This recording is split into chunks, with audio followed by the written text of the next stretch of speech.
ষষ্ঠ শ্রেণীর প্রিয় শিক্ষার্থীরা, গত ভিডিওতে আমি তোমাদের ইংলিশ বইয়ের ইউনিট 2 লিসন 3 এর সমাধান দিয়েছি। আজকের এই ভিডিওতে আমি তোমাদের ইউনিট 2 লিসন 4 এর সমাধান দিব।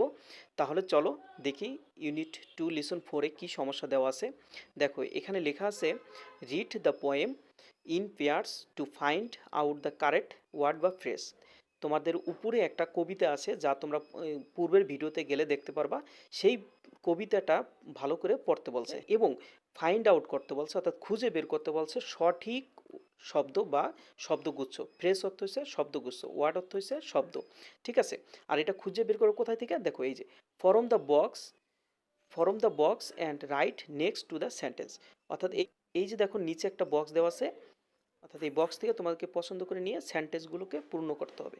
ঠিক আছে, সেন্টেন্সটা পূর্ণ করতে হবে। আর you can choose more than one answer, অর্থাৎ তুমি চাইলে একটার বেশিও তুমি শব্দ বা শব্দগুচ্ছ তুমি নিতে পারবা। আচ্ছা, তাই এখানে দেখো বাংলা তোমাদের এটার এই প্রশ্নতে যা বলছে তার অর্থ দিয়ে দিছে। জোড়ায় কবিতাটি পড়ো এবং নিচের বক্স থেকে সঠিক শব্দ বা শব্দগুচ্ছ বের করো, তারপরে বাক্যের পাশে তা লিখে দাও। অর্থাৎ এই যে নিচে যে বাক্যগুলো আছে, মানে সেন্টেন্সগুলো আছে, প্রশ্নগুলো আছে, এটার পাশেই তোমাকে বসিয়ে দিতে হবে।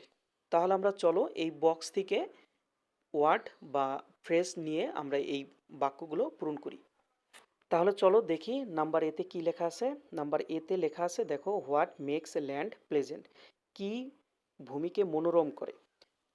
আমরা যারা কবিতাটি সুন্দর করে পড়েছি তারা জানি যে কি একটি ভূমিকে মনোরম করে।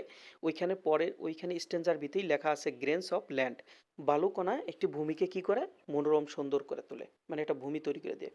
এবার চলো দেখি নাম্বার বি সেন্টেন্সটা কি আছে। নাম্বার বিতে লেখা আছে, দেখো, what makes the earth and Eden, কি আমাদের এই ভুবন বা পৃথিবীকে আনন্দ ঘন করে তোলে, অর্থাৎ স্বর্গের সুখ এনে দেয়।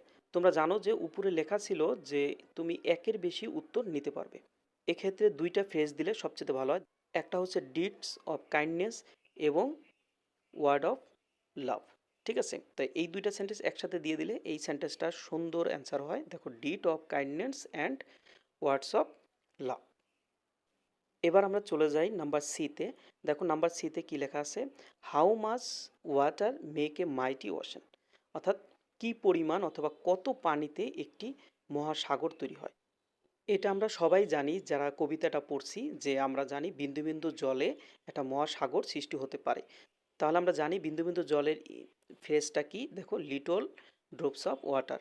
তাই এখানে আমরা লিটল ড্রপস অফ ওয়াটারটা লিখে দিতে পারি। আচ্ছা, এইবার আমরা নাম্বার ডিতে চলে যাই। দেখো নাম্বার ডিতে কি লেখা আছে, what makes the earth like heaven, কি আমাদের এই পৃথিবী বা ভুবনটাকে স্বর্গের মতো করে তৈরি করে।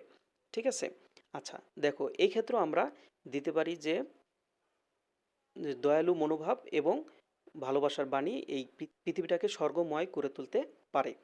দেখো সেক্ষেত্রেও আমরা এখানে কি দিতে পারি, deeds of kindness and word of loves. এই সেন্টেন্সটা, এই ফ্রেজগুলো কিন্তু আমরা বিতেও ব্যবহার করছিলাম, কারণ ওইখানেও বলছিল যে দুনিয়াটা কিভাবে সুন্দর হবে, আবার এইখানেও বলছে পৃথিবীটা কিভাবে স্বর্গময় করে তোলা যায়। মানুষের সাথে ভালো ব্যবহার এবং দয়ালু মনোভাব দিয়ে কিন্তু আমরা এই পৃথিবীটাকে কি করতে পারি, স্বর্গময় করে তুলতে পারি। আশা করি তোমরা বিষয়গুলো বুঝতে পারছো।